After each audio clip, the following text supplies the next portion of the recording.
Shelly here, editor-in-chief with GirlGamer.com, and today we're out at EALA for EA3. Now, if you're not familiar with EA3, what EA3 is a preview of all the games that you'll be seeing at E3, or if you can't make it to E3, you'll be seeing on your interwebs, or when the games come out later on in the summer. We're waiting on Nicky Goose to show up, and we're going to go mess around and do some stuff. It's a beautiful day, beautiful eats, because you know me, I love my fresh fruits. Lots of games to play. Let's get started, shall we?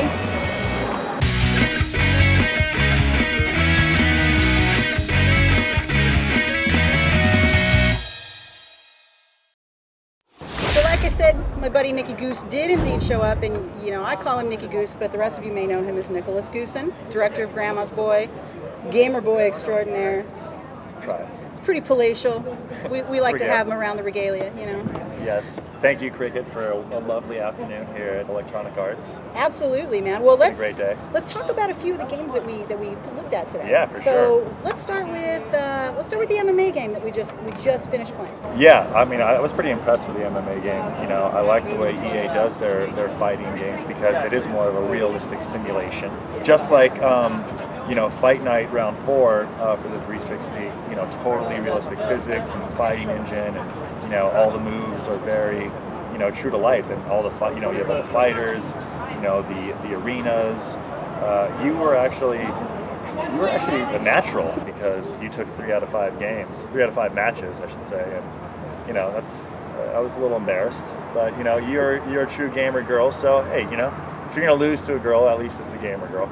The HUD is almost exactly identical to Fight Night. Yeah, very similar. It looks like they had a couple of extra little things like, oh, you know, because just like, you know, boxing compared to MMA, there's more striking areas, I guess, because you can hit to the legs and other parts of the body. And so they had the HUD for those particular areas of striking. But that was interesting. And you could also, it had a dynamic HUD so that you could, you know, switch it to only what was being struck at the time is visible. Right. So it was kind of like, you know, a moment-appropriate HUD, which was interesting. Now, the next game we looked at was the NCAA football. Right, yeah, the latest incarnation of NCAA football. I was Clemson, you were Florida State. And let's see, I think actually it was a turnover on downs on my part. Well, it was beautiful to look at, too. Yeah, it was. The shading and all the character models and the crowd. We noticed all the, and they even had the male cheerleaders. Yeah. Which was good for a laugh. Well, they also had the thing where you could, if you hit the right stick, you know, you kept punching the joystick down, you could ramp the crowd, and then the crowd would start to get like more and more out of control. That was like, cool. Cheering. They probably should add a feature where you can like ramp up the crowd to like attack the male cheerleaders and like just like throw stuff at yank them. the megaphone out of their hands and just beat them with it. Just be like, don't do that anymore. We actually did get to see something that I didn't realize how excited I was going to be about it until I started talking to you about it and seeing how ramped you were. I was like, yeah, let's go check this out. It was Harry Potter and the Deathly Hallows. That game looks sick. That game is amazing. You're basically using your wand like a gun, and a lot of the motion, and it's shot third person instead of, you know, because we see a lot of FPS, like a lot of first person perspective. This time it was shot in it's shot in third person. You are literally using your wand as a gun. There's no guns in it, but it reminds me of a lot of like modern warfare with magic wands. I guess because of the third person, I'm you know, more likely to compare it to a Gears of War, especially with the X button cover system. It was like they had that, you know, very one button, you know, take cover, get out of cover.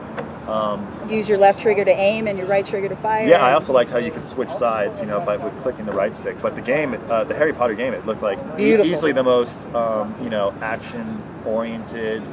Like the graphics looked pretty stellar. The game itself, like what we saw, was an early build, so it's not, you know, and the section that we saw, like we should really emphasize there's no Hogwarts, there's no school rules. It's basically Harry Potter's going through these missions, which is, I think, why it harkens to these games like Gears of War and Modern Warfare, where you're going on these missions and you have these checkpoints that automatically saves it for you. And the effects themselves looked very cinematic. They looked very The trailer was high-end. sick. Yeah, so I'm a big fan. I've been a big fan of the later installments of the Harry Potter film franchise, and I think this game is like just kind of stepping right in there.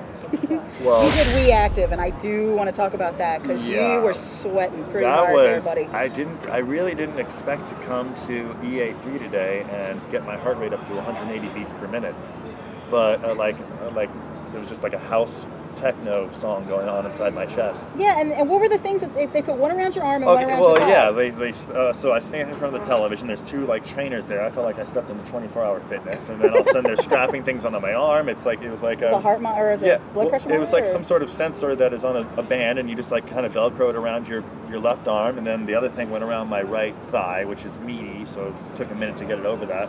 Like it was like a series. It was like a circuit training kind of thing, but it was like, you know, I was running, I was you had to do headers biking. into soccer. I was doing headers, soccer. I was running, jumping, squatting. I had resistance bands. First, it was like 80 beats per minute, and I was like, "No, this is a piece of cake." They're like, "Yeah, take it easy, bro. Wait another 2 events, and you're gonna be feeling it." Next thing you know, they were laughing at me because they saw me break the sweat. But I think I fared pretty well. If we check the footage, I think it was a pretty athletic display. Some of my footage, all you hear is me laughing. Thanks a lot, Grix. Yeah, I made him do it because I'm not doing it. And now I was here to work. But I think it was worth it. Yeah, and at the end it shows you like, your heart rate and how many calories you burned and how much because you worked out for about 3.5 minutes and you burned about 28 calories. Is that it? Yeah, that was it, dude. Oh my God. But I gotta say, I think that our favorite, well, at least, your favorite, and probably my favorite too of the day was the Tiger Woods. I would say without a doubt it was probably the most enjoyable. It was the first thing we played too. It honestly was, I think, like one of the most immersive experiences I've had for a sports game. I played the Tiger Woods before without the Motion Plus, maybe 2 years ago or last year's version, and I was impressed. But this whole thing, the first-person perspective, the true view as they call it, where you never see Tiger really. You just see the club, and it looks down at the ball, and it's pretty amazing. And I did start with a double bogey, but then par, I think I went. Yes, I was getting pretty good. I was a quick study. We're gonna try the Happy Gilmore swing.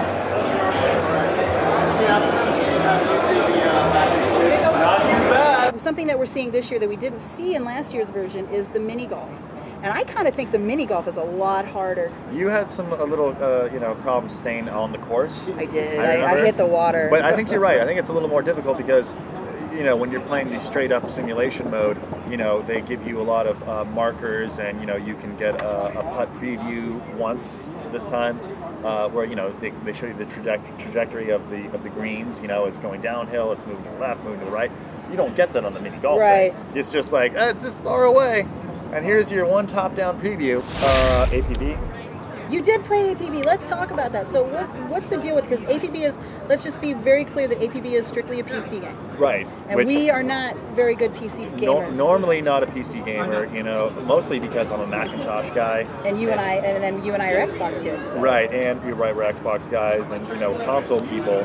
And, APB, unfortunately, not going to be out on those other things, but I think that's because nothing else can run that game the way it really should run on anything else but that hardware. I agree. That high processor, high-speed processor PC hardware. So what I did see of the game, I think it's by the guy who created Grand Theft Auto 1 and 2. Yeah, I believe that's what they were saying. It's like it's a sandbox type. It's a very GTA-ish kind of game.